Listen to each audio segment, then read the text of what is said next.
Halo Jebret Team, ketemu lagi di DPI edisi Jumat dan kita menuju DPI 4 tahun, ulang tahun yang keempatnya pada tanggal 2 September. Tapi nanti akan kita adakan episode spesial yang akan kita infokan secara lebih lanjut nanti ya di Instagramnya DPI. Dan hari ini buat yang malam Jumatnya kemarin justru nungguin drawing UCL serba salah, karena yang nungguinnya mungkin Liga Malam Jumat nggak menarik ya, tapi karena drawing UCL kemarin menarik untuk ditunggu dan akhirnya melahirkan dua grup neraka yang di drawingnya digelar di Monaco, dan satunya adalah grup F, dan kita lihat bersama, akan menguliknya bersama Firzi, Mas Hario dan juga Rizal. Dan ini kita lihat di grup F ada yang comeback ke Eropa, ketemunya grup neraka. Ada yang kalau kata Coach Jasin, ada yang gerasa-gerusuk Italia, ini gerasa-gerusuknya Inggris juga datang ke sini kan.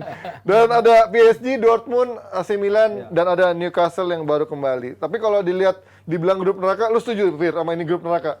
Iya ya, grup neraka kalau kita lihat, kalau kita dengar pas siaran langsungnya kan juga begitu Newcastle namanya keluar dari pot itu langsung satu ruangan tuh pada bikin gesture. Dan menurut gua dengan hasil undian kemarin, sebagai fans Newcastle perfect lah buat gua. Karena udah 20 tahun nunggu nih, 20 tahun lebih nunggu Liga Champions. Ya, makanya seneng banget sebenarnya bisa ketemu tim-tim kayak gitu ya, daripada ketemu Copenhagen gitu-gitu loh. Gue senangnya bisa nguji bisa lihat Newcastle sejauh mana perkembangannya lawan ya Mbappe main di St. James's Park. Habis itu kita lihat Tonali balik ke Milan. Kita lihat kalau gue kenal beberapa teman orang Jordi, kalau lihat mereka akan pergi ke Milan, ke Paris, ke Dortmund, itu gue seneng juga buat mereka karena mereka udah long time coming lah untuk pertandingan ini. Gimana Rizal, lo ngeliat ini grup neraka buat fans Newcastle mungkin akan menyebut bangga dengan grup neraka kan, tapi apa buat tim PSG, Milan dan Dortmund merasa Newcastle adalah tim yang sebanding dengan mereka karena kan baru pertama kali comeback dan secara history juga nggak pernah ada juaranya gitu kan. Lo ngeliat apakah ini grup yang setara semua? Apakah karena faktor dia sekarang dimiliki sama klub sama orang Arab. Jadinya kelihatannya ini akan menjadi tim yang cukup menarik untuk di sini. Sebenarnya kalau kita berbicara sejarah champion kan faktor pengalaman itu juga berpegang penting ya dalam faktor Liga Champions, dan juga kalau dilihat dari pengalaman jelas tim-tim yang punya DNA, katakanlah DNA champion itu tim-tim macam Milan, PSG nggak punya DNA tapi tiap tahun dia selalu ada di sana. Tapi kalau untuk Newcastle sendiri, kalau untuk pengalaman mungkin mereka minim, tapi salah satu faktor yang menurut gue jadi akan menarik di grup ini adalah kualitas dari mereka. Kalau gue lihat dari kualitas dari mereka itu gue rasa cukup-cukup aja untuk bersaing di Liga Champions. Kenapa? Karena dari cara main mereka, ini cara main yang sangat cocok untuk main di sistem katakanlah group stage. Untuk 6 game aja tuh cocok banget cara main Newcastle. Abis itu ada kenapa cara mainnya? Bertahan, nggak bertahan juga sih ya? Bertahan tapi pragmatis lah ya dia mainnya. Tapi punya end point yang cukup membahayakan juga di antara si Callum Wilson jadi alternatif, lalu ada Isak di starting lineup. Jadi menurut gua mereka tetap bakal jadi tim yang atraktif. Tapi itu semua kembali lagi, ini pelatihnya juga pelatih yang baru pertama kali ngerasain ajang Eropa. Jadi ini akan berpegang faktor penting juga bagi Newcastle ini akan sejauh apa. Tapi gue yakin mereka nggak perlu ngerasa takut sama tim-tim yang ada di grup itu tersebut. Mereka harusnya bisa ya nikmatin aja lah European Nights at St. James's Park. Tapi ini Mas dibilang jadi group of death, apakah karena faktor juga tim-tim yang punya historical kayak Milan juga dalam beberapa tahun juga baru kemarin dia comeback lagi ke Eropa. Kemudian PSG pun mungkin sekarang adalah squad yang paling menurun dibandingkan squad-squad beberapa tahun lalu dengan nama-nama bintangnya. Sekarang bintangnya nggak segemerlap itu. Lo melihat ini apakah memang menjadi grup yang sebanding atau tetap PSG Dortmund akan ada di atas ini secara pengalaman mereka berapa tahun terakhir di Champions League? Ya, tadi sebelum masuk sini gue ditanya sama Gary, Mas di grup ini yang lolos siapa nih? Katanya kayak gitu kan. Gue justru bilang PSG sama Newcastle. Wow, Milan no. PSG sama juga. Oh justru Dortmund yang mengkhawatirkan. Iya, sebetulnya kan 3 grup selain Newcastle justru di masa transisi. 3 tim ya? Ya, si Milan kehilangan Tonali, it's something big for them. Walaupun di musim ini mereka menunjukin 2 pertandingan bagus gitu ya. PSG juga seperti itu, mereka nge-build tim lagi tanpa Messi, tanpa Neymar. Dan Mbappe menjadi tulang punggung, tapi kan dia beli beberapa pemain, banyak juga pemain-pemain yang kualitasnya juga nggak kalah menurut gue ya. Lalu Dortmund pun seperti itu, masih turun naik lah, bukan sebuah tim yang konsisten menurut gue gitu ya.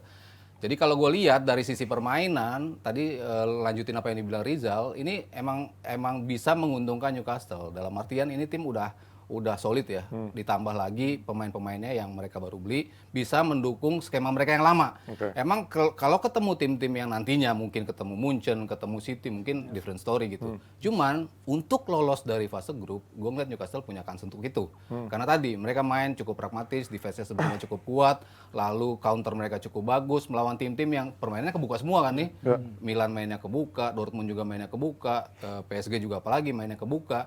Justru transitional play-nya Newcastle ini menurut gua punya peluang untuk bisa menjungkir balikan prediksi orang di mana yang naruh mereka mungkin paling bawah ya di fase grup ini. Cuman nanti mereka rontok di fase 16 ya udah itu lain cerita gitu. Cuman untuk lolos justru ini kans mereka ada di fase grup ini.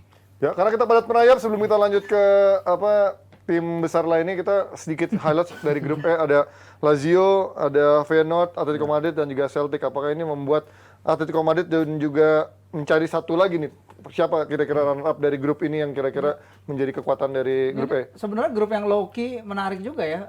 Feyenoord kan dilatih si Arne Slot itu, habis itu ada juara Sarri, divisi ya. Sarri di Lazio, kita tahu bagaimana dia bermain menyerangnya, dan Atletico Madrid yang sepanjang 2023 ya Mas Sarri pernah bilang tim terbaik di Spanyol dengan Diego Simeone yang kayaknya lagi pingin mengubah skemanya menjadi lebih ofensif. Jadi menurut gua ini grup low key yang menarik, apalagi ada Celtic juga yang kita tahu punya warisan DNA dari Ange Postecoglou bahwa mereka bermain ofensif. Menurut gue sih kalau ada grup yang pingin kita nonton selain sekarang siapa ya? Rodgers lagi ya? Brendan Rodgers. Balik lagi kan Rodgers kan? Iya. Itu siklusnya dia. Siklusnya aja di situ aja. Menurut gue ini grup yang menarik sih untuk ditahun ini. Kalau gimana lu lihat dari grup E sedikit aja?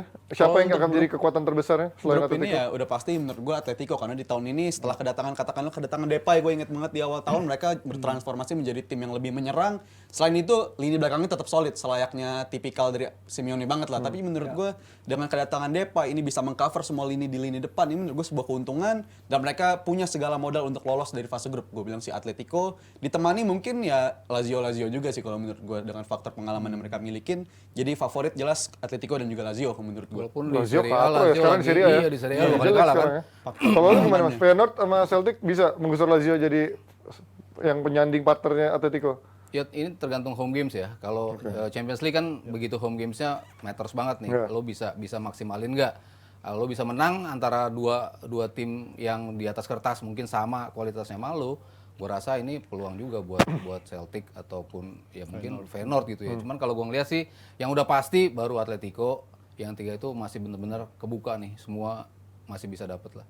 Ya itu dia dari grup E. Kalau menurut kalian jebret tim dari grup E siapa nih yang akan lolos menemani Atletico, atau justru ada yang berkata lain Atletico ternyata nggak semudah itu juga untuk bisa lolos, mengingat dia dalam beberapa tahun terakhir mungkin di Liga Musim lalu Champions mereka sama sekali nggak lolos. Iya kan, Liga Champions kan biasanya kan dia selalu lolos kan. Liga Eropa pun mereka nggak lolos musim lalu. Itu dia, makanya nggak semulus itu juga. Nah sekarang kita pindah ke grup lainnya yang tadi gue udah muter sengaja dulu biar nggak dibilang MU TV ya. Kita ke grup A, di mana ada Bayern Munchen dan juga MU dan juga ada Copenhagen dan ada Galatasaray.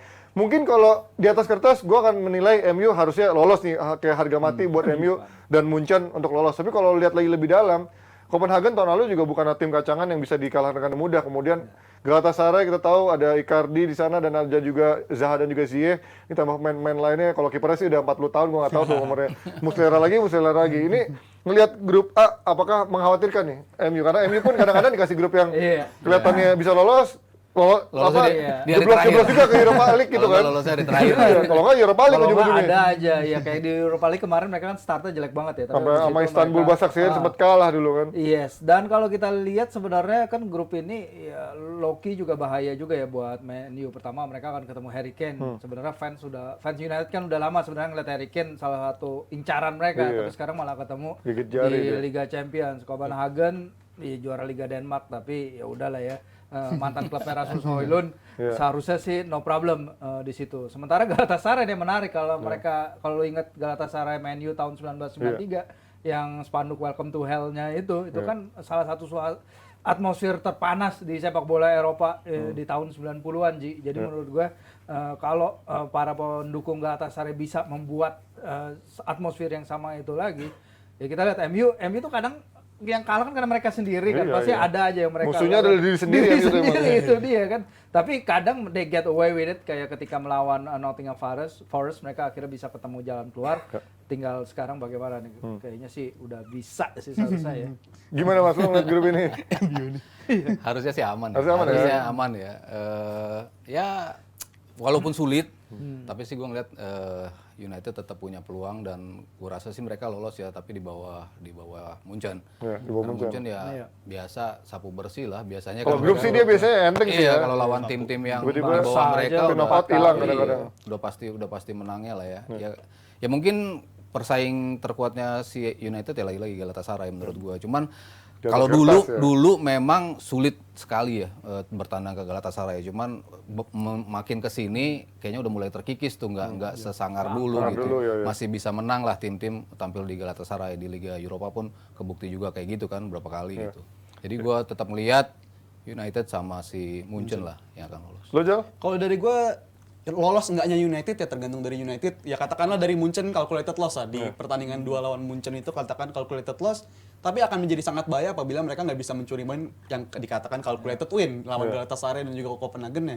Karena kalau dari skuadnya mungkin dari cadangan mereka ada, tapi kan kita tahu sendiri perbandingan kualitas antara squad line up utama MU sama cadangannya itu benar-benar mengkhawatirkan lah. Ini lu bisa ngeliat drop off dari performance itu sangat-sangat bahaya gitu dari United. Dan juga dari faktor musim lalu pun ketika ada fixtures yang mepet nih antara Eropa dan juga Liga itu biasanya United salah satu dari pertandingan itu akan drop gitu. Jadi menurut gua akan jadi tantangan tersendiri bagi United gimana dia bisa memanage pemain-pemainnya supaya bisa tetap fit dan secepatnya mereka makin cepat mereka ngamanin tiket di 16 besar makin bagus. Katakanlah 3 atau 4 game awal harus jadi pertandingan yang mereka pertaruhkan gitu. Oke, kalau grup C Madrid Napoli enteng lah ya. Ngeliat dari harusnya dua di atas kertas dua tim ini akan dengan mudah menjadi juara dan juga runner up ya. Ya, jadi kalau gue baca aja yang menarik dari laga Napoli sama Madrid ini, dibilang laga Madrid-Napoli ini salah satu pertandingan yang bikin UEFA mengubah format dari Piala Champions ke Liga Champions. Karena ketika itu Madrid dengan cepat mengalahkan Real Madrid mengalahkan Napolinya Maradona di babak awal Liga Champions, gue lupa tahun berapa. Nah ini yang membuat salah satu bumbu menarik bagi gua di pertandingan ini. Dan kemudian ada juga soal Ancelotti, karena kita jangan lupa Ancelotti itu keluar dari Napoli itu situasinya benar-benar hancur banget. Dan masih minta gajinya dibayar ya masalah ya. Iya, waktu itu sampai dituduh nepotisme segala kan, anaknya juga jadi di tim kepelatihannya yang Davide yang sekarang juga masih di bawah itu sempat jadi masalah dan lain-lain. Jadi Napoli lawan Real Madrid di Diego Armando Maradona Stadion tuh menurut gua akan jadi salah satu pertandingan paling pecah sih di fase grup. Ya kalau dari grup C kelihatannya gampang, grup G juga gue juga akan mengatakan dengan sangat mudah City dan juga Leipzig ini kayaknya punya orang dalam City berapa tahun terakhir. Soalnya fase grupnya gampang-gampang banget nih. Mendingan kita langsung bahas dari grup yang rasanya Europa League ya. Ada Arsenal, Sevilla, terus juga si siapa PSV dan juga Lens. Ya. Lu melihat ini Mas Aryo dulu? Ya Lens juga kemarin juga cuman beda satu peringkat kan sama PSG. Beda satu poin juga sama PSG, walaupun PSG kayaknya ngefur ya. Berapa pertandingan ini tim sering kalah kok masih di puncak klasmen sih kayaknya. Begitu mulai dia udah dapat poin duluan gitu. Ya rame sih comeback-nya si Arsenal. Kita nggak tahu mereka bisa sustain dengan permainan mereka apa enggak. Kemarin di tes di Europa League kadang bisa bagus, kadang bisa jelek. Mentalitinya masih patut dipertanyakan. Cuman kalau untuk sekedar lolos, ya menurut gue ya masih lolos lah ya. Masih nggak lawannya sulit Feyenoord sama Sevilla. Sevilla juga kadang-kadang kalau di Champions League agak blow on, tapi begitu jago ke Europa League turun, juara lagi dia. Ini nyari peringkat 3 aja deh biar juara lagi Europa League ujung-ujungnya gitu ya. Dan apa ya Super Cup juga juara kan kemarin. Ya ini kayaknya emang spesialis yang minor-minor gitu lah. Dia nggak kalau di Champions League kelihatannya kalah dong sama kalah ya? City, Kalah, sama City kalah. Oh iya, Cole Palmer tendangan terakhir lupa. Nah, lo kalau melihat dari ini siapa menemani Arsenal, Jal? Ya bisa jadi malah menurut gua PSV ya. PSV itu salah satu tim yang musim lalu permainannya juga atraktif kalau gue lihat karena juga bisa ngalahin Arsenal juga di Europa League musim lalu kalau ingat gue tuh di fase grupnya. Udah nggak ada Xavi Simons ya. Iya, walaupun kan ditinggal bintangnya dia. ditinggal sama Xavi Simons, tapi menurut gue dari base permainan mereka udah kelihatan jelas dan mereka punya modal yang cukup untuk bisa menemani Arsenal kalau gue bilang dari PSV ini.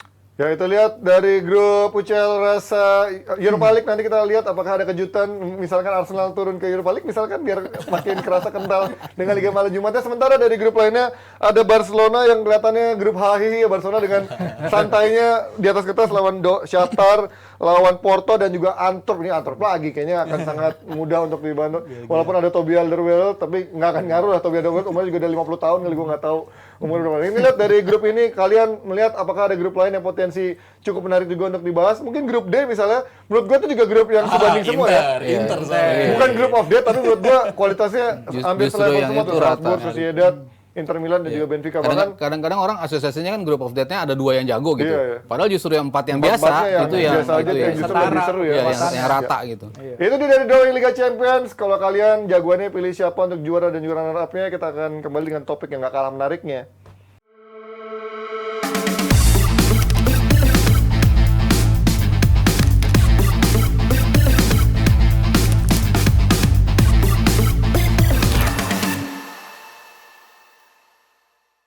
Dan di weekend ini ada laga yang menarik untuk ditunggu. Ada Arsenal lawan MU yang sama-sama belum menemukan performa terbaiknya di 3 minggu awal. Dan melihat tadi bursa transfer juga menarik karena bursa transfer ditutup akhir pekan di hari Jumat ini. Masih ada beberapa pemain yang gabung di MU. Ada siapa? Reguilannya Spurs. Kemudian juga Bayindirnya dari Fenerbahce ya. Ini kalau kita lihat ada si Kukureya tadi gagal. Tapi gue kalau ditanya pribadi lebih suka Reguilon daripada Kukureya. Melihat Kukureya kemarin di Chelsea nggak begitu bagus di musim lalu. Sementara Reguilon di awal-awal tuh sebenarnya cukup menarik dia dari pergerakannya, bahkan sebelum pindah ke Spurs pun juga cukup oke. Kalau melihat dari laga big match pada akhir pekan ini, Fir, lo melihat Arsenal dan juga MU Emirates Stadium ini kan orang mungkin melihat ini sebagai big match yang 50-50 tetap. Tapi kalau dari permainan gue sebagai fans MU melihat MU masih ada di bawah level Arsenal dari permainan ya. Iya, dan dari cedera kan banyak juga ya pemain MU nggak bisa main. Varane bahkan katanya juga belum minggu bisa main. Banyak problem, makanya Region datang sebagai stopgap dengan opsi dia bisa dibalikin kan Januari. Iya. Aneh banget ya itu gue Udah selesai. Biar dibalikin silakan Januari pergi, tuh, aneh silakan banget pergi lagi ya kalau Shaw udah sembuh. Tapi kan musim lalu di pertandingan ini Arsenal menang ya lewat golnya si Eddie Nketiah itu ya. 2 gol Menit terakhir, dan juga pertandingan yang katanya membuat Arsenal jadi calon kuat juara ketika itu karena mereka di paruh musim mencapai 50 poin setelah kemenangan lawan MU ini.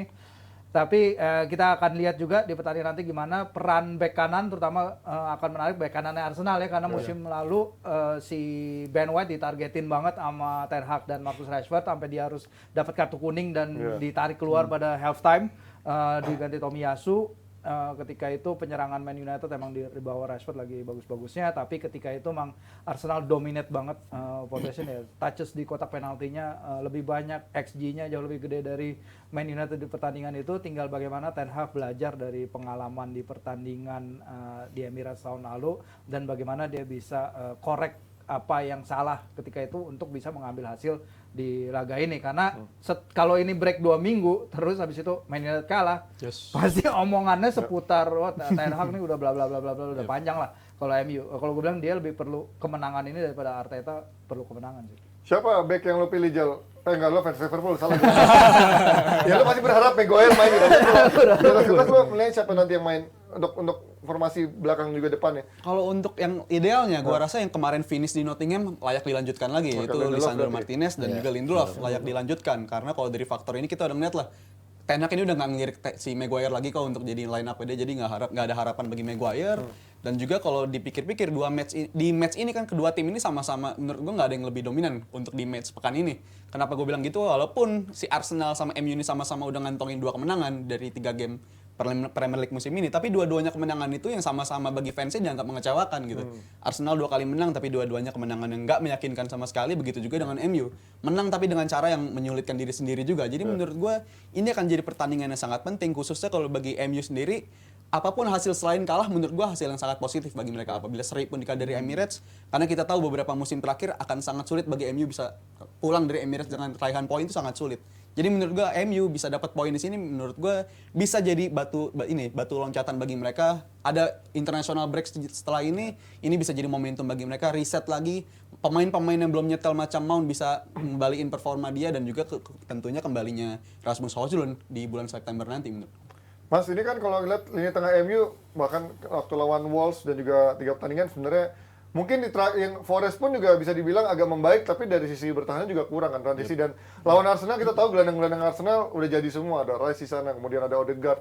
Apakah ini justru yang menjadi PR buat Ten Hag, gimana caranya bisa memenangkan duel-duel di tengah lawan Arsenal, walaupun memang secara position pasti akan kalah gitu. Iya, startnya pasti dari tengah transition ya. Kalau kita lihat berapa kali si United itu kesulitan ya karena memang transisinya terlalu kosong ruang di antara si Casemiro, itu yang membuat lubang. Cuman gue ngeliat di beberapa pertandingan terakhir si Eriksen udah menjalankan tugasnya dengan lebih baik ya. Maksudnya ditandemin bareng Casemiro itu disiplinnya udah ada.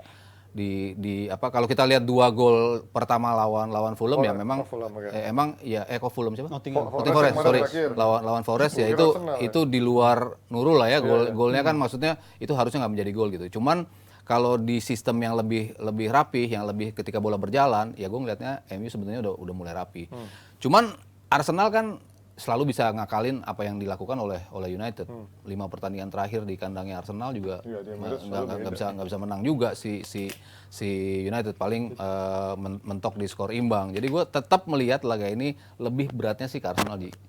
Tapi ya lagi-lagi gimana Arteta nanti menyusun komposisinya. Kalau United udah jelas tadi mungkin seperti tadi mungkin Sancho aja akan dibalik dengan si Rashford di kiri. Gue lebih consider Sancho sebagai ujung tombak karena di beberapa kali pramusim itu udah nunjukin speednya untuk transisinya, dia masih bisa melakukan itu. Tinggal bagaimana si Arsenalnya untuk ngakalin lini belakang dan juga lini tengahnya. Ini nanti yang akan menjadi pertanyaan nih, siapa yang diturunin nih? Apakah dia akan stick dengan Havertz? Kalau stick dengan Havertz sih gue kelar lah ya menurut gue. Sebelum kita ke Arsenal, lini depan pilih siapa aja? Kalau untuk United ya, Kalau kayak gini kan Rashford udah berkali-kali juga nggak works gitu kan. Apakah harusnya Sancho yang ada di sana? Atau kembali ke Martial kayak kemarin cuman hahi doang gitu, ngangong-ngangong diem di doang. episode minggu lalu gue nyaranin Martial dan di mana ternyata Gila, gue revisi tuh. udah percuma. Walaupun katanya ya masih kesempatan ya nyoba, nggak akan ada artinya gitu kan. Iya, ternyata bukan lalu gue saranin mainin Martial, dimainin Ternyata bener dimainin, iya. nggak works out lah. Buang-buang 60 menit, buang-buang. Buang kuota lu anjay. Nggak berguna, baik dari segi offense, dari segi defense-nya juga nggak membantu sama sekali. Jadi menurut gue akan sangat make sense apabila di ujung tombak itu, karena lawannya Arsenal, bener kata Mas Aro, Sancho atau bahkan Bruno sekalipun main false nine menurut gue untuk lawan Arsenal, untuk bisa meminimalisir mereka build up dari bawah. Itu Arsenal kuatnya di situ kan. Jadi butuh pemain-pemain yang work rate-nya tinggi. Jadi gue rasa antara Sancho atau Bruno, mungkin Bruno yang lebih dominan menurut gue di posisi ujung tombak nanti sebagai false nine. Wow, naik berarti dia menjadi. Berarti di belakangnya Mount. Apa Belum ada diisi sama double pivot, mungkin McTominay atau Casemiro segala macam. Menurut gua harus ada solusinya untuk bisa meminimalisir peluang Arsenal build up dari bawah gitu. Tapi kalau ngomongin MU mah selalu cuma teori, pas di atas kertas gini-gini juga. Masih lagi. Casemiro sendirian lagi. Teori kayaknya bisa main sistem bagus, kagak ada yang ngerti paham sistem pemain MU kayaknya. Tapi kalau kita ngomongin dari MU, ini menarik karena dengan datangnya Reguilon, apakah Dalot akan langsung dicadangkan atau justru mencoba Dalot dulu, nanti babak kedua baru masuk Reguilon. Dan juga kiper ini kan mungkin emang posisinya hanya sebagai cover untuk Onana yang nanti akan Liga Copa Afrika ya, Piala Afrika di bulan Januari biasanya di Januari lah pokoknya. Nah, ini kalau kita ngomongin Arsenal sendiri, mungkin jadi Arteta sekarang udah mulai kebakaran jenggot ya, atau mulai ada pressure walaupun sebenarnya bukan sesuatu yang bikin panik. Mereka belum kalah. Kemudian mereka juga secara filosofi mainnya masih oke, walaupun dibilang nggak killing the game. Tapi sekarang mungkin yang permintaan banyak orang, protes dari fans Arsenal adalah, kok lo maksain ketika sistem lo nggak jalan dengan main-main baru lo, terutama dari orang yang berharga 70 juta, kayak Havertz, yang di Chelsea pun juga gue nggak ngerti ini orang fungsinya apa selain cuman buat sesekali ngegolin, tapi peluangnya 10 kali. Kok di Arsenal dibayar mahal, dipaksa menjadi gelandang lagi, yang menurut gue pace dia nggak cocok sama game main Arsenal yang punya pace cepat gitu. Ya, menurut gue juga ini pemain gue bingung juga ya, karena 3 pekan dia main, gue ngeliat dia tiap kali dia nerima bola dia nggak positif gitu main. Dia pilihan dia antara back pass atau dia sideways, passingnya gitu-gitu terus, nggak ada progresif passingnya segala macam. Jadi menurut gue ini nggak layak jadi gelandang. Tapi kalau nggak layak jadi gelandang mau main di mana lagi menurut gue? Nomor 9 di posisi depan itu pun juga banyak pesaingnya juga, ada Nketiah, ada Jesus di sana. Jadi menurut gue apa yang perlu dilakukan Arteta ya jangan overcomplicated lagi lah. Fungsi line up lo musim lalu tuh udah bagus dimainin, itu bisa terbukti bisa menyaingi juara. Kalau mau dilanjutin sistem yang kayak gitu, katakanlah mainkan pemain yang gelandang lebih layak daripada Havertz. Fabio Vieira impact-nya lebih bagus kok daripada Havertz. Kalau mau ke Jasin kalau butuh gelandang nggak pernah. Iya, gue lebih setuju dia. Lebih progresif, main lebih berani dan juga pandangannya gue lihat lebih luas ketimbang si Havertz ini yang one dimensional player, balikin selalu back pass.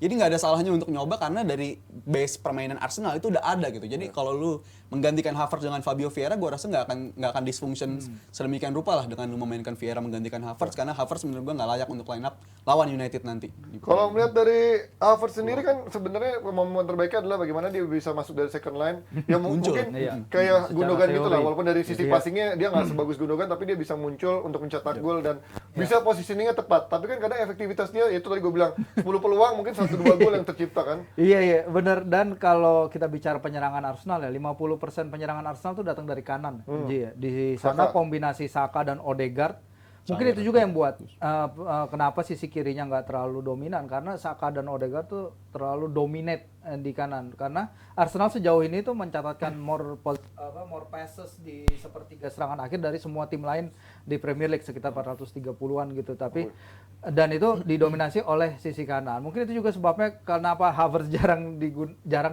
bisa mengeluarkan permainan terbaiknya, karena itu tadi dia kan kalau bola datang ke dia temponya jadi pelan, temponya jadi karena dia lagi nyari safe optionnya. Cuma kalau lu lihat lagi di banyak klip-klip yang beredar ya, terutama dari bagaimana ada peluang-peluang diciptakan Arsenal, tapi Havertz itu nggak nyerang position, dia tuh nggak attack position, dia tuh kayak nunggu deh, gue harus maju apa gue harus cover second line, gue harus masuk ke kotak penalti, lebih agresif ke far post, near post, atau gue stay di luar di dekat area D. Itu yang belum tahu. Kalau kita kenal Eddie Nketiah, dia kan striker box ya, penalty box. Dia tahu apa yang dia inginkan, at least dengan kapasitas dia. Dia tahu positioning dia tahu apa yang harus dilakukan. Ya inilah adaptasi yang harus dilakukan si Havertz ini akan jadi lebih susah sekarang juga, karena ya kita tahu bandrol tadi apa Haji selalu bilang ya harga 70 juta. Sama tiap Mount menurut kemahalan. Main Chelsea jadi begini nih dijual. Masih bisa ya ngadalin. Nah ini mas, kalau striker Gapsus, Nketiah atau Trossard.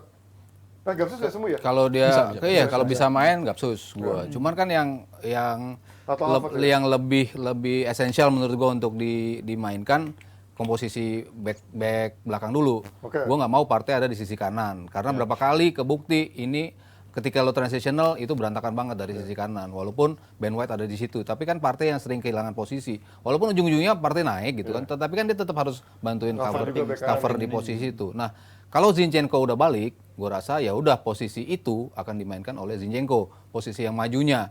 Nah Partey tetap ada di tengah. Menurut gue tuh lebih reasonable kalau dia mainin itu, karena berapa kali Arsenal kehilangan bola ketika Partey out of position di posisi yang barunya dia. Sementara di tengah dia berpasangan dengan Rice, nanti dibantu sama si Zinchenko. Nah tengahnya siapa untuk menggantikan si Havertz? Ya gue setuju sama Rijal, gue emang prefer Pablo Vieira karena gue sebetulnya ngeliat pemain ini punya capacity, punya kemampuan untuk memecah kebuntuan. Berapa kali sebelum dia datang dari Porto, itu kan di Porto gue highlight berapa kali. Ini pemain punya kemampuan kok, walaupun dia mainnya lebih seringnya di sisi kanan ya, center tapi yang di sisi kanan. Tapi kalau dia dimainin di kiri pun ternyata dia bisa melakukan juga kok apa yang dimau sama Arteta. Jadi gue rasa mungkin perpindahan antara dia dengan Odegaard di posisi depannya Rice sama si Partey itu menjadi salah satu solusi untuk lo mencari pemain yang kreatif yang dibutuhkan untuk killing the game, untuk passing the ball forward, untuk nembak bola dari luar kotak penalti. Itu Vieira punya kemampuan semua untuk melakukan itu dibandingkan Havertz yang ketika lo dapat bola justru lo lakukan back pass di saat tim lo tuh justru sedang progressing ke depan. Jadi komposisi belakangnya ngapain lo benahin, ngapain lo ubah-ubah kalau udah worse di musim kemarin. itu 4 yang tetap dimainin, Zinchenko yang akan bantu ke tengah, Partey tetap harus berpasangan dengan si Rice di tengah, sementara depannya Martinelli, Gapsus, sama Saka. Tetap Martinelli ya. Prediksi hasil biasanya skor 2 tahun terakhir kan skor besar gitu. Pasti minimal 3-2, 3-1 gitu. Minimal 3 gol tercipta lah. 3 gol bagi Arsenal. 3 gol. Di Emirates musim lalu. Iya, Tapi kalau di 3-2. Old Trafford juga 3 juga. 3-1 ya. Di Emirates. Gue sih Arsenal lah yang masih diunggulkan. Tapi menurut gue MU bisa sih create some kejutan gitu. Enggak juga. Surprise. Kejutan 1 Malah gol. mengejutkan. Kejutan 1 gol bisa. mengejutkan fansnya sendiri. Iya, betul itu biasanya. Ya kayak lawan Forest lah, gue juga 3 menit 2 gol itu kejutan. bisa menang lah. Gimana, Jal? Kalau dari gue ya solid poin buat Arsenal 2-0 lah. Asik. Semoga. Tadi juga lu bilang ini. Gue cenderung ke Arsenal, ya? tapi 2-1 lah. 2-1. Ya sama, gue sebagai fans MU pun juga cukup netral melihat ini akan laga yang cukup ketat, tapi kalau karena di kandang Emirates gue melihat akan poin Arsenal lebih besar, walaupun gue berharap ada keajaiban untuk MU dan 3 poin ya. Oke, kita kembali lagi dengan topik tentang transfer.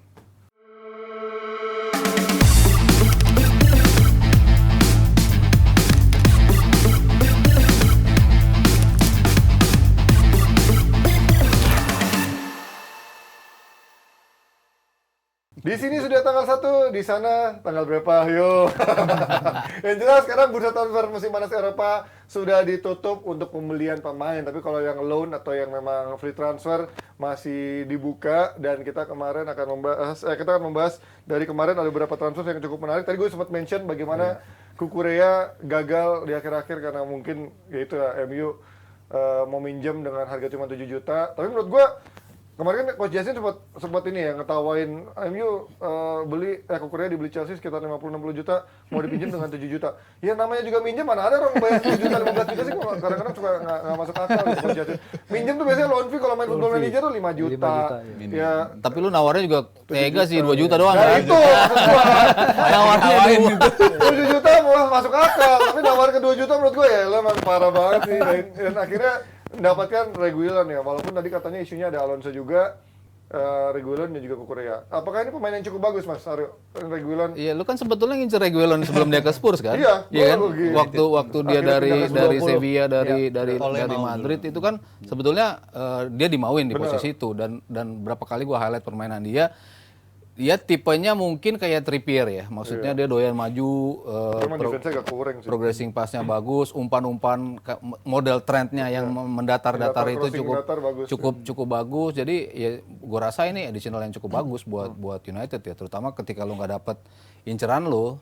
Dan kalau gua ngelihat belakangan gimana gaya mainnya Cucurella, ya gua mendingan Reguilon, lebih safe bet lah ya dibandingkan lo ngambil Cucurella. Kadang-kadang dia suka posisinya out of position, kadang-kadang ketika lo transisi juga telat untuk balik. Oke, dia mungkin punya liuk-liuk yang lebih bagus dibandingkan Reguilon gitu. Cuman untuk lo bermain safe, modelan Wan-Bissaka gitu atau Dalot, ya gua mending prefer Reguilon. Emang pilihan yang pas sih buat United. Reguilon tuh emang untuk duel-duel cukup oke, untuk defense walaupun dia defense one on one-nya, tapi dia berani untuk hajar-hajar gitu dibanding Kukurea yang Cuman yang gue takut sih, kenapa Tottenham ini berani lepas si Reguilon ini umur 26 tahun ke rival mereka tanpa loan fee sama sekali gitu. Apa yang Ange Postecoglou kok nggak bisa lihat di dia, dan kenapa Postecoglou langsung fix mainin Destiny Udogie dari awal. Kalau kita lihat apa? Let the dog get Ger. Jarang dia pemain Itali akhirnya dipilih langsung jadi starter ya sama Ince. Iya, dan kalau kita lihat sebenarnya apa yang ada di Udogie itu sebenarnya yang kita lihat di Reguilon tahun 2020 ketika dia pertama datang kan si Mourinho yang datengin dia ya, tapi habis itu dia out of favor ke si Nuno, dia masih main, tapi begitu masuk Antonio Conte, one reason or another dia nggak main. Kemudian di Atletico Madrid dan Spurs musim lalu dia absen 29 pertandingan karena cedera. Jadi ada apa di balik layar ke Reguilon ini? Karena cara Spurs ngelepas dia tuh sedikit ini ya ada Fishy, sesuatunya something visi fishy. iya gitu. Mencurigakan ya. Mencurigakan. Jangan-jangan ada kucing dalam karung atau ada udang di balik. Jangan-jangan. Tapi kalau ternyata dia jadi bagus Nggak ya. nggak dia Davi tapi bagus gajinya full dibayarin United. Iya. Oh, kalau soal gaji mah MU gampang. MU. Masih Cincai. ada kelihatan apa pembukuan keluar uang doang. Tapi bayar 2 juta aja nggak mau. Gaji cincai deh. Gaji cincai. Gimana sih lihat Reguilon ini akan jadi pembelian yang oke atau cuma akan numpang lewat doang? Justru MU akan tetap percaya Dalot kecuali Dalotnya kenapa gitu. Ya gue rasa it's about time aja sampai MU kembali lagi ke Dalot karena bener kata Mas Firzi, gue juga khawatir sama Reguilon ini gitu karena di awal kedatangan dia bersama Spurs ya grafik dia begini, tapi setelah 6 bulan pertama sama Mourinho downfall. Downfallnya tuh parah banget juga sampai dia nggak akrab sama Antonio Conte juga kan. Antonio Conte gue seingat gue dia Perisic pernah makanya kan. Iya, seingat gue dia pernah mengatakan Reguilon ini pemain berkualitas, dia punya kualitas individu yang bagus, tapi dari segi taktikal pemahaman dia ini agak-agak bermasalah dari pemahaman taktikal. Kurang sekolah kali dia. Jadi kerap kali dia jadi Nggak ikut bimbel kali waktu dulu. bahaya juga untuk dibawakan ke dalam starting lineup. Jadi kalau gue lihat, tapi kalau dari segi perspektif stop and gap ya Reguilon opsi yang paling bagus karena buat apa lo mendatangkan Cucurella, buat apa lo mengisi pemain yang buat short term doang tapi dengan opsi jangka panjang gitu. Cucurella tuh pemain muda yang prospeknya masih bagus, ya lebih bagus sih mendingan si Reguilon itu kalau buat perspektif dari situ ya. Tapi kalau dari performance, Reguilon ini menurut gue mengkhawatirkan banget. Dia dalam beberapa tahun tersingkirkan posisinya oleh Perisic, abis itu Ben Davies juga akhirnya dibalikin ke situ. Sessegnon juga akhirnya ngisi posisi dia dari yang tadinya pilihan pertama untuk left back-nya Spurs tiba-tiba jadi pilihan keempat sampai pilihan kelima. Jadi menurut gue ada yang salah dengan diri dia. Ya ini up to Erik ten Hag juga lah karena katanya kan Erik ten Hag juga punya reputasi dalam mengubah karir pemain-pemain yang dia coba ya, baik itu dari segi positioning, dari segi pemahaman segala macam. Ya ini menurut gue salah satu pembelian yang safe, low risk juga, tapi ya up to United juga, jangan Reguilonnya ini bisa dibawa kemana. Loris mau dibeli juga. Tunggu Loris dong. Padahal si Hugo kan. Iya. Tapi kalau lihat dari transfer MU ini menarik karena itu ya. Faktor 2 juta tuh keluar kemana-mana, bahkan Amrabat pun juga ditawar. Lebihnya 2 juta. Parah. Dari yang kemarin 30 juta, diturunin ke 20 juta. Katanya akhirnya untuk FFP loan option to buy kan dengan loan fee-nya 2 juta dan sampai sekarang katanya masih advance talks dengan pinjaman itu. Amrabat udah menolak Arab, menolak untuk kemungkinan ke klub-klub Inggris lainnya sampai ya pokoknya semua ditolak hanya untuk menunggu MU dan untuk Sama Fiorentina nggak dimainin. karena Fiorentina pun juga mengakomodir sudah berjanji akan memberikan keinginannya kalau dia mau cabut, tapi MU-nya lambat sekali ini gila, harus dikasih respect yang sangat besar buat Amrabat dia menunggu MU yang bahkan kalau memang untuk opsi ini bagus karena dia udah kenal sama Ten Hag kan dari sebelumnya. Lo lihat gimana Fir? Amrabat ini pemain yang dibutuhkan nggak sih sebenarnya? Iya, karena memang dia perlu gelandang baru ya. Kalau kita ngomongin di sana ada McTominay misalnya, tapi McTominay itu nggak pernah dipercaya si Ten Hag untuk main bareng Casemiro. Mereka berdua tuh hanya cuma pernah main sekali kan, Casemiro dan Dipercaya di 25 menit terakhir. Close the game gitu. Nah, dia perlu seseorang yang perlu bisa membawa apa ya istilahnya ya, steal ketangguhan di lini tengah lah. Karena Casemiro kalau ditinggal sendirian juga, karena Mason Mount itu kan bukan tipe pemain yang number 6 yang bisa mundur ke belakang. Eriksen juga sebenarnya main di posisi itu defensive aspects-nya nggak segitunya karena dia lebih ke dia agak lemah itu. Sakit jantung juga. Oh iya. Tapi Amrabat maksud gua secara taktikal kan biasanya dia kayak pemain-pemain yang defense itu kelihatan bersinar ketika bermain sama tim yang bertahan, pragmatis. Mungkin kayak Rice sama West Ham kelihatan begitu bersinar, tapi begitu sama Arsenal kan ya kelihatan perannya ada, tapi nggak kelihatan se-outstanding itu. Apakah di MU dia akan bisa jadi peran yang cukup? Iya, karena kan teman-temannya di Arsenal lebih bagus dibandingkan teman-temannya di West Ham. Jadi kelihatannya dan mainnya emang bukan defense karena dia kan transisional dan juga defense kan. Cuman tetap outstanding lah di Arsenal, maksudnya perannya besar lah Rice di ini. Kemarin aku 10 orang sih menurut gua besar perannya pas kartu merah. Amrabat, ya lu nggak percaya si Casemiro bisa terus-terusan main dalam kondisi seperti itu. Belum lagi urusan kartu merah. Betul, berapa kali dia kepancing lah ya, suspendnya sampai 2 kali untuk seorang pemain baru. Dan gue rasa ini juga harus jadi pertimbangan sama United gitu. Apalagi lu udah nggak punya Fred gitu kan, lu nggak punya backup plan.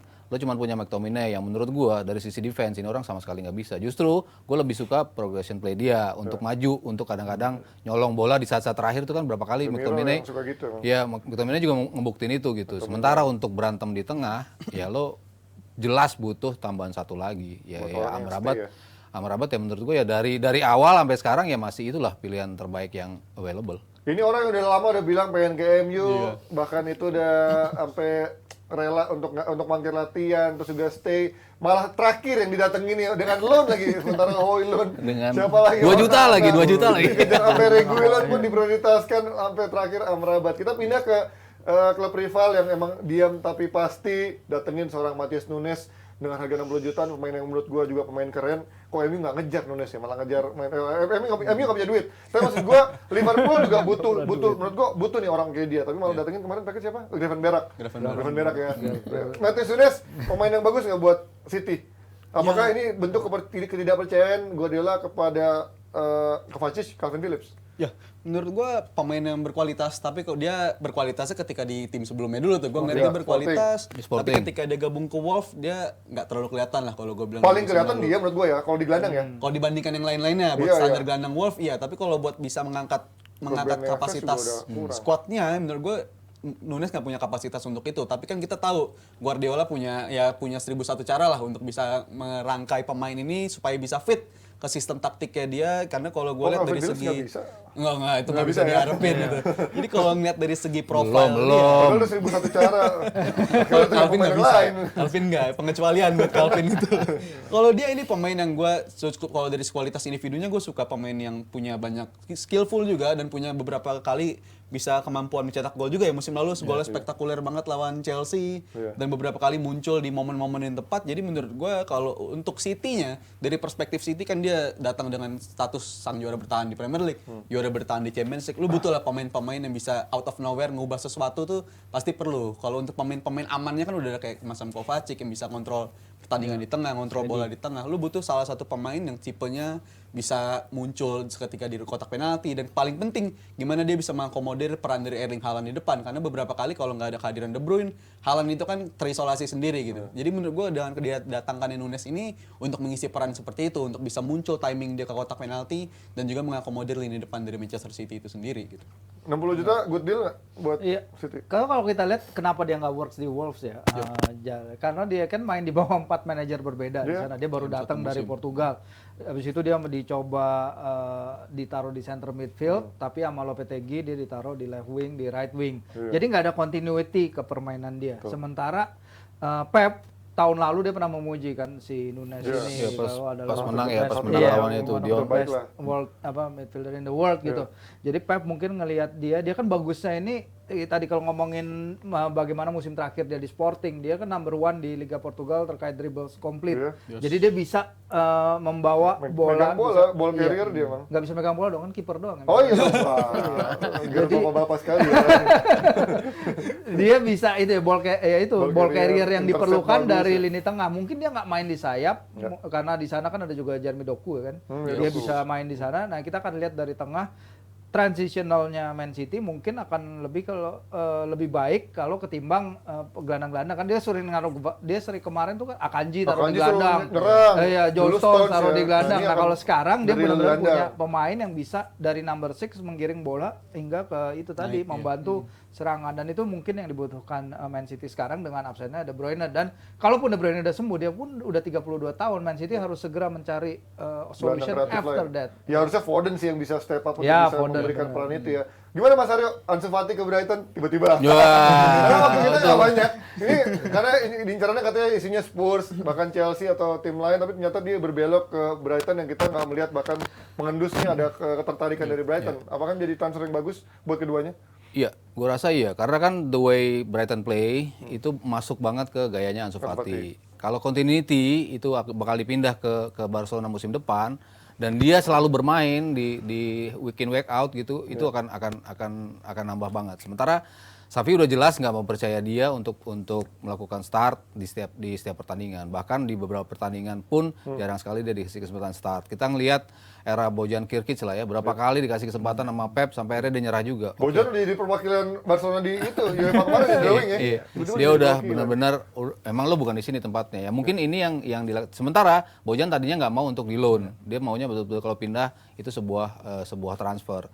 Nah, sementara si Ansu Fati mau menempuh loan itu dengan harapan dia bisa dapat game time dia dapat kesempatan dengan gaya main yang mirip dengan Barcelona. Jadi ketika selesai di akhir musim tanpa opsi pembelian dari Brighton, emang nggak dikasih opsi kan, betul-betul 1 tahun lo balik lagi ke Barcelona. Jadi buat Brighton additional banget, buat Ansu Fati-nya dapat game time untuk balikin, dia kan kepercayaan dirinya yang nggak punya setelah mengalami cedera yang gue bilang itu. Ini pemain belum sama sekali belum bisa nunjukin lo tuh pernah jadi pemain seperti apa sih di Barcelona dengan nggak berani ngambil risk dengan segala macamnya lah. Sementara ketika dia itu dapatkan di Brighton, nah itu akan jadi yang pas lah buat semua. Gimana jalan melihat Freddy Adu ini? Enggak, maksud gue di sana kan ada Mitoma, terus ada sekarang ada pemain-pemain lain, Enciso yang juga lagi naik daun semua. Apakah dengan ada Ansu Fati justru dia bisa langsung masuk dapat Dia bisa gantian sama Ferguson di depan. Jadi Foster dong berarti dia. Iya, dia bisa. Dia sering dimainin jadi dari. Gue lihat ini additional yang bagus banget buat Brighton, apalagi fakta bahwa Brighton musim ini akan bertanding di kancah Eropa.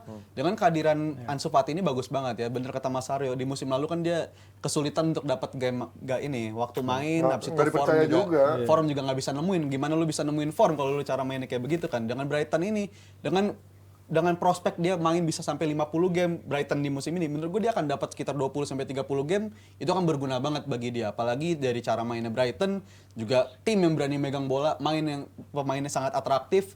Jadi menurut gue tempat paling tepat untuk bisa mengembalikan form dia Ansu Fati sebelum-sebelumnya ya dengan Brighton ini. Tanpa beban kalau dia pindah ke tim yang besar gitu kan. Kalau tim besar kan. Ini kan dia kalah 5 kali juga orang gak ada yang peduli ya. Tapi masih tetap media Inggris akan melihat wonderkid yang gagal pindah ke ini ya.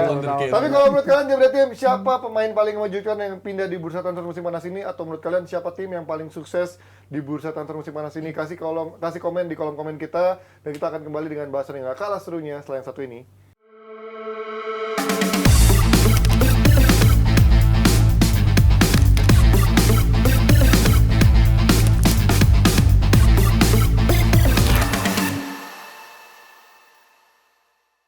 Ya, kita kembali dengan bahasan yang gak kalah serunya tentang The Three Lions, timnas Inggris dengan pelatihnya Gareth Southgate yang selalu punya anak emas di dalam timnya, walaupun pemain-pemain itu nggak bermain maksimal bersama klub-klubnya masing-masing dalam 1 tahun terakhir.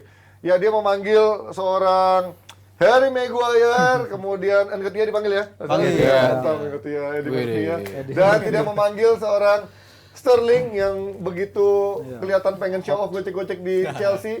Tapi ternyata nggak bisa menghibur hati Southgate, dan kita lihat sekarang ini kiper ada Pickford, Johnstone, juga Ramsdale, di back ada kejutannya juga seorang Maguire doang sama Colwill ya, yang akhirnya bisa masuk di usia yang sangat muda. Dan di tengah itu paling Eze yang menjadi kejutannya, dan juga Maddison yang kembali naik, dan Calvin Phillips ada di sana walaupun mainnya ngangong-ngangong doang sama City, gabut di striker, yaitu nama Nketiah yang memang sama Arsenal sebenarnya bisa mencetak gol, dan Callum Wilson yang kalau kata Coach Jason adalah striker mediocre, tapi ya memang nggak ada opsi lagi. Sekarang gini. Iya. Apakah layak Nketiah dipanggil ke timnas Inggris begitu dia dibully sana sini, fans Arsenal bahkan tidak pernah percaya sama nih pemain walaupun dia bisa deliver gol? Iya, ya kalau kita lihat finishing dia yang lawan Fulham ya, kemarin itu kan bagus sebenarnya. Emang dia sebenarnya punya itu, he got that skill, cuman secara konsisten aja dia bisa apa enggak, dan bagaimana si skema pendukungnya. Karena sekarang kan Inggris juga lagi nggak bisa manggil Ivan Toney ya. Iya, jadi mungkin ini untuk sementara juga apa salahnya sih dicoba, karena satu pertandingan kualifikasi terus mereka ada pertandingan lawan Skotlandia di 150 tahun peringatan mereka pertama bertanding, Inggris lawan Skotlandia. Jadi no harm untuk mengangkut si Eddie ini, karena memang ya untuk opsi lini depan tentu akan selalu dibutuhkan lah. Ya kalau Wilson kita lihat berapa kali sebenarnya di Piala Dunia kemarin kan dia itu bisa memberikan assist dan lain-lain. Kalau menyerang dalam transisi kan dia bagus ya. Mungkin Eddie juga dipakainya untuk seperti itu. Tapi yang lebih aneh ya itu tadi balik lagi Kevin Phillips dan Maguire. Kalau Maguire emang punya foto telanjang Southgate gitu. Iya, karena ngaku saya butuh pengalaman gitu. Karena pernah liburan di Yunani bareng ya, bareng gitu. Tapi kalau lo milih Wilson sama Nketiah, siapa yang lebih layak ada di sana untuk mengganti Harry Kane? Misalkan Kane cedera atau Kane digantikan? Siapa mengganti Nketiah? Wilson. Oh, Wilson. Ya kalau senioritas bukan masih. Catherine ya, Calum ya. Iya, tercakar. Cuma Wilson aja sekarang kan masih di bench ya di Newcastle. Dia juga belum bisa jadi starter karena Isak masih di depan dia. Tapi kalau melihat permainannya ya di secara senioritas di timnas Inggris, ya Wilson bisa dicoba. Karena lebih senior ya. Tapi kalau melihat dari striker, lu melihat ada opsi yang lain nggak masih yang lebih cocok? Karena orang ada yang bilang mungkin ada Oli Watkins juga di sana untuk layak juga dicoba. Lu siapa? Orang ribet ngomongin siapa kan ujung-ujungnya yang main cuma Harry Kane. Orang lone striker mainnya Inggris kan. Kapan sih mereka main 4-4-2? Nggak pernah. Sekali doang nyoba ketika mereka tertinggal akhirnya Yang masukin menit si akhir lah. Jamie Vardy sempat main dengan 2 striker. Udah itu doang. Tapi sementara ya mereka kan jadi pengganti doang. Jadi emang nggak salah ketika lu coba Nketiah di situ dan gua ngelihat dia nih kan pemain yang punya minutes to goal-nya cukup bagus ya. Maksudnya jarang dimainin tapi tiap dimainin lu bisa kontribut. Dan ya itu yang dibutuhin pemain ketika lo masuk lu jarang dimainin tapi lo berikan kontribusi optimal ya. Ini Nketiah masuk di bracket itu. Jadi menurut gua sah-sah aja dan Kane ya sebagai kapten ya pasti dia akan nggak mungkin nggak main bahkan 85 menit mungkin kalau ntar dia diganti ya semuanya akan memperebutkan 5 menit doang nih dari sisa pemain ini akan memperebutkan 4 menit karena kan yang main pasti Grealish, pasti Foden, pasti pemain-pemain yang di samping yang itu yang diganti-ganti. Dan Nketiah kan pemegang rekor gol di U21 jadi pasti ada secara step up pasti dia akan dapat kesempatan ini tinggal bagaimana dia mengambil di chance saja. Dan respon dari Mas Firzi bilang dia mencetak gol yang cukup banyak di U21 menurut gue untuk prospek semacam Nketiah ini kan Inggris berkata ya Harry Kane umurnya udah sekian lah, udah kepala 3 ke atas dan kalau dilihat dari form Nketiah musim lalu bersama Arsenal menurut gue ini pemain yang layak untuk dipanggil ya, katakanlah semacam reward lah, semua pemain muda di Inggris itu layak untuk mendapatkan caps lah bersama timnas Inggris karena di beberapa tahun lalu juga sempat dicoba Ivan Toney muncul dia dapat reward akhirnya ngerasain caps bersama timnas Inggris dan untuk sekarang gue lihat sih Nketiah emang layak untuk ngisi posisi striker di timnas Inggris berdasarkan performa dia di musim lalu sekaligus performa dia di U21 Inggris katakanlah sebagai promosi lah untuk si Nketiah ini untuk kelangsungan karir dia juga untuk menambah kepercayaan diri dan ini menurut gue booster banget untuk kepercayaan diri seorang Eddie Nketiah. Kalau kalian juga tim ada nggak striker Inggris lain yang menurut kalian layak? Apa tadi yang gue bilang juga satu dari banyak netizen bilang Oli Watkins kok nggak banyak dikasih kesempatan juga menilai dia di Aston Villa juga cukup krusial ya. Dan kalau lihat dari Sterling emang mungkin kurang adil melihat Chelsea yang menurun tahun lalu dan Sterlingnya pun juga menurun. Tapi tahun ini kayaknya Sterling cukup pivotal lah untuk Chelsea. Apakah dia nggak layak lagi untuk dipanggil? Apakah karena faktor udah tua juga? Atau mungkin faktor subjektivitas Southgate yang memang sudah melihat Sterling udah habis gitu mas? Mungkin mau ngetes dulu yang di September ya. Mungkin nanti Oktober mungkin dipanggil. Karena kan dia baru bagusnya 1 pertandingan. Menurut gue ya, yang outstanding, yang man of the match. Itu aja Luton. Yang lawannya Luton yang dia bisa cetak 2 gol, bisa kasih 1 assist dan perfect lah pertandingan dia gitu. Maksudnya gue kayak ngebalik lihat dia era-era di Liverpool dan awal-awal di City.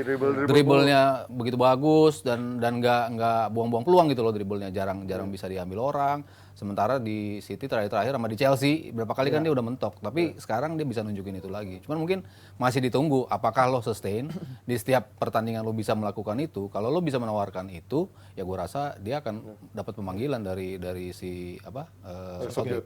Sementara lu bilang dia tua, padahal dia masih 28 tahun loh, Ji. Dia itu cuma karena dia mulainya cepat Mulainya umur 15. Dia udah cukup lama di sini. Mulainya umur 15 Ji. Karena Rooney aja kan 28 29 udah habis pikir kan. Di umur segitu pemain Inggris tuh banyak yang cepet tua. Cepet di awal ya. Kayak Walcott di juga awal. ya. 29 udah habis itu masa edarnya. Tapi gue ngeliat Sterling itu ada perbedaan dari gaya larinya kalau dulu mungkin Iya, lebih T-Rex. gini, sekarang lebih ergonomis larinya lebih gitu, lebih cepat sekarang. Tapi kalau ngeliat Sterling aja menurun nggak dipanggil. Kok Maguire nggak main dipanggil? Apa yang bahkan kemarin mau dijual gitu? Apa yang membuat menurut lo selain karena dia punya itu foto telanjang atau mungkin aib-aib yang dari Southgate? Ya, gue sih mulai makin percaya kalau Southgate itu punya Southgate darling lah, punya darlingnya dia di squad ini. Jadi dia sih menang Southgate. Katakanlah karena kalau berdasarkan form kalau untuk posisi kiper ya lebih layak selain Pickford ada banyak yang lebih layak. Tapi gue yakin Pickford masih akan Jadi Nick Pope dicoba. kan layak, cedera ya? Pop enggak Oh, dia dipanggil, nggak dipanggil. Ramsdale sama Sam Johnston. Iya, maksud gue kenapa Pope nggak dipanggil ya? Abis itu Maguire masih dipanggil. Di lini tengah pun dari tadi agak luput juga tapi Jordan Henderson tampil di Arab 33 tahun. masih Ini dipanggil yang juga, juga. aduh. Ini bisa jadi Bener harapan dong. bisa jadi harapan juga main ke Arab masih bisa dipanggil. Kagak. Henderson masih muncul padahal kalau dari segi kompetitif ya Arab masih di belakang banget tapi abis itu nama-nama ini Ronaldo menurut juga gua dipanggil terus. masih dipanggil Neymar juga ya. juga, Neymar juga. Neymar juga masih akan dipanggil sih. Tapi kalau dari segi balik lagi ke segi Maguire atau nama-nama Calvin Phillips dan juga Jordan Henderson, menurut gue ini emang pemain-pemain yang punya pivotal role lah. Mungkin nggak di atas lapangan, tapi kita tahu kalau di di gosip-gosip di timnas Inggris itu kadang yang ngambil role captaincy itu justru Jordan Henderson. Kalau untuk di kondisi-kondisi di luar lapangan, dan untuk Maguire sama Calvin ini kan juga megang peran penting dalam beberapa kali turnamen Inggris di kancah Euro maupun di Champions Kan dia udah punya Dunia. pemain-pemain kayak Rice yang harusnya bisa Malah step up Madison gitu. juga udah mulai step up segala macam. Tapi kalau nama-nama ini tetap ada, menurut gue ini bukti dari Southgate Ini dia masih template yakin banget sih sama menurut gua nih. pemain-pemain. Ya, berarti gue melihat pelatih ini nggak cukup capable untuk megang ruang ganti dan juga punya suara gitu. Kalau selalu membutuhkan pemain-pemain tua yang nggak punya form lagi di klubnya kan. Maguire, Henderson sih menurut gue yang lucu. Iya. Karena main di Arab. Tapi dan kan Maguire juga belum lucu. pernah belum mungkin belum tentu dipakai juga kan mereka. Iya, ya Maksudnya buat apa menemuin mereka masuk camp, tapi kalau dilihat dari pesaing-pesaingnya kan John Stones lagi cedera. Iya sih. Kalau di John Stones ya mungkin dia akan nggak dipakai. Terus satu lagi siapa ya? Tyron Mings cedera. Mings juga cedera. Sementara lo lihat tadi deretan yang dipanggil, muda semua kan? Iya. Colwill si siapa tadi yang Crystal Palace tuh. Iya pemainnya Guehi muda semua gitu. Lalu butuh sosok senior jelas dan gua rasa Maguire in role itu di Inggris emang belum tergantikan. Ya kayak zaman Bonucci di Italia, Chiellini di Itali. Mungkin terakhir kan udah biasa aja mainnya gitu kan. Cuman lo tetap aja harus masuk di Biar squad. ada unsur hiburannya ya. Kalau ada Maguire lucu nih pasti akan ada entertainmentnya. Lucunya cuma di MU Ji. Di Inggris tuh bagus. Ya Inggris mainnya juga lawannya tim-tim begitu, siapa Andorra, kucing itu kali Andorra. Lalu kalau ngomongin dari klub tengah itu kan dibanding Calvin Phillips ada pemain-pemain lain yang kalau tadi mungkin Mas Aryo bilang back masih emang stoknya dikit gitu dengan banyak pemain muda yang main jadinya udah kurang. Tapi gelandang kan ada Ward-Prowse, James Ward-Prowse. Elliot, siapa you name it lah, ada banyak pemain Inggris tengah yang lebih layak dicoba Curtis sebenarnya. Jones. Iya itu dia. Chris John. Curtis Jones. Tarung dong. Tinju dong. Kalau gue lihat itu dia kenapa si Southgate ini kan sebenarnya setelah Piala Dunia kan dia dipertanyakan kan masa depan apakah dia akan lanjut apa enggak. Dia milih lanjut. Menurut gue dia seharusnya lanjut tapi potong generasi, ngerti gak sih kayak STY dulu. Iya. Dia coba generasi yang baru, dia coba something new di timnas. Tapi Itu kan STY lebih enggak. juga pada Southgate kali ya. Iya, Bisa enggak dicoba. tahu sih bisa STY, karena STY adalah stay. main iklan nggak tadi Southgate. Kalau Tapi kan base dari kekalahan sama Prancis kan sebetulnya mereka layak menang lah lawan Prancis di Piala penalti Dunia Harry itu. Kane itu. Iya, dari sisi permainan. Makanya orang nganggap dia masih bisa lah untuk handle tim ini. Tapi itu kan problemnya Southgate adalah killing the game, Mas. Menurut gua dia selalu kurang di situ. Ketika lu selalu main safe, ya lu nggak akan bisa juara. Dan menurut gua dia nggak ada faktor X ketika lu harus take a risk lebih untuk memenangkan turnamen dan Prancis akhirnya melakukan itu. Lu gimana Firman kalau dari Southgate sendiri, apakah layak dia untuk satu kompetisi lagi? Ini terakhir. Ya akhirnya kan jadi itu. Kalau gue bilang sih sebenarnya setelah Piala Dunia kemarin ya dia udah aja karena dia ada 3 turnamen, 4 deh, 3 apa 4 ya. Pokoknya sejak 2018 kan. Nyaris mulu. Emang dia nyaris-nyaris mulu sih. Cuman Tapi kan berubah-ubah backbone-nya, Ji. Maksudnya sebelumnya kan Henderson tuh tengahnya. Habis itu kedua Calvin Phillips sama Declan Rice. Sebenarnya habis itu sekarang Bellingham kan mereka Iya. sebetulnya udah backbone-nya remajaan juga sih. Iya, backbone-nya sama, yang beda cuman itu dia yang kayak Lingard-nya kan 2018 Iya, yang Lingard, Sterling, yang ya. lain-lain. Maka backbone ini yang dia terlalu percaya kalau gue bilang sama si Henderson, Maguire ini. Tinggal ya itu seharusnya generasinya Bellingham dong. Sekarang kan 2020 kan dia udah masuk kan. Iya yang kayak gitu Bellingham dan lain-lain. Tapi ini mungkin juga efek dari Liga Inggris terlalu banyak foreigner dan lain-lain. Jadi ya. Tengah ada yang lo nggak bilang Elliot lebih pantas daripada Calvin Phillips atau Curtis Jones di Liverpool Calvin Phillips kalau atau Ward-Prowse? dia main sesuai kapasiti dia, ya gue rasa dia tetap one of the best di Inggris ya. Ya walaupun lo nggak bisa nembus timnya Manchester City gitu. Tapi Cuman nggak fair dong berarti untuk pemain yang perform di klubnya. Atau mungkin ada faktor strategi juga sih ya. Karena dia butuh gelandang yang selalu gelandang ini energik, gelandang tukang pukul, gelandang yang emang mobilitasnya tinggi kan. Bukan gelandang stylish ya pasti dia akan nyoba-nyoba ya. Tapi kalau di kesempatan ini emang ternyata lo udah nggak bisa untuk gue pertahanin di posisi itu. Kalau kasusnya Calvin Phillips mungkin akan kayak gitu ya. Cuman kalau untuk di Maguire sih gue rasa ini orang masih akan safe lah sampai turnamen berikut karena ya pilihannya itu, kecuali nanti Stones balik betul-betul, Tyron Mings juga bisa balik ke performance-nya, nah itu baru dia mungkin akan geser. Peran TAA akan menjadi seperti apa di Inggris? Kan kemarin udah pernah coba juga kan? Masuk Tengah timnas juga. Karena di Nations League ya waktu itu setelah musim selesai dia main sama Inggris, dia main sebagai gelandang bertahan dan dia cukup delivered dan dia juga ngerasa punya chemistry yang oke sama Bukayo Saka di segala macam. Jadi menurut gua dia masih akan dilanjutkan di situ. Karena kalau dilihat berdasarkan statistiknya juga, ini pemain mengerikan banget ketika dimainkan di posisi itu. Progresif passnya bagus, passing amannya pun juga bisa mainin passing-passing aman. Jadi menurut gue Trent Alexander-Arnold masih akan dicoba Southgate untuk posisi tersebut karena sebelum-sebelumnya kan tren ini selalu nggak dapat tempat ketika Trippier dan Gareth James sama selalu Gareth James, ya. nama-nama itu yang muncul dan sekarang mungkin Southgate udah nemuin cara memaksimalkan peran dari Trent Alexander-Arnold. Karena lu nggak mungkin lah punya back kanan seproduktif Arnold nggak lu bawa sama sekali itu nggak mungkin, lu harus nemuin cara gimana dia bisa perform di skemanya Southgate karena yang main akhirnya Kyle Walker lagi. Posisi itu. Ya asal Saka jangan back pass ke TA aja. Karena TA kalau di back pass suka panik jadi hilang bola. Gimana Mas melihat TA, apakah ini akan menjadi transisi yang bagus buat Inggris yang kita melihat mungkin selama ini mungkin kalau dengan double pivot ya itu perannya hanya sebagai main safe aja, tapi ketika ada TA ini bisa lebih transisional, akan lebih bagus lagi untuk Iya, bisa untuk ini sih variasi sih. Ya kalau start ya di kanan kan dia juga sebetulnya bagus ya. Tapi kan masalahnya kan di Liverpool, tengahnya nggak ada yang bisa nge-backup itu dia gitu. Sementara kalau di Inggris ya mungkin chemistry-nya lebih ada Rice, ada ya Phillips salah satunya, Bellingham, masih banyak lah untuk dia mungkin stay di posisi kanan gitu. Cuman ya untuk beberapa variasi ketika dia maju ke depan nanti yang pilihan tengahnya lebih fokus ke depan ya dia bisa ngasih bantuan di tengah. Ya itu dia dari timnas Inggris. Kalau menurut kalian juga tim ada nggak pemain lain yang layak dipanggil yang bagus formnya bersama klub tapi justru kalah sama anak-anak kesayangan atau darlingnya dari Southgate? Kita akan ketemu lagi di hari Senin. Happy weekend buat semuanya. Selamat menonton pertandingan dari Big Match yang akan ada di akhir pekan ini dan kita pasti akan menunggu bulian-bulian di hari Senin. Siapa yang kalah, siapa yang menangis dari Arsenal dan MU pasti tembus menuju 20.000 viewers nanti ya. Terima kasih buat Awi dan juga Sarimania sebagai sponsor kita. Thank you Mas Aryo, thank you Firzi, thank you juga Rizal. Sampai ketemu di hari Senin besok. Happy weekend semuanya. Bye-bye.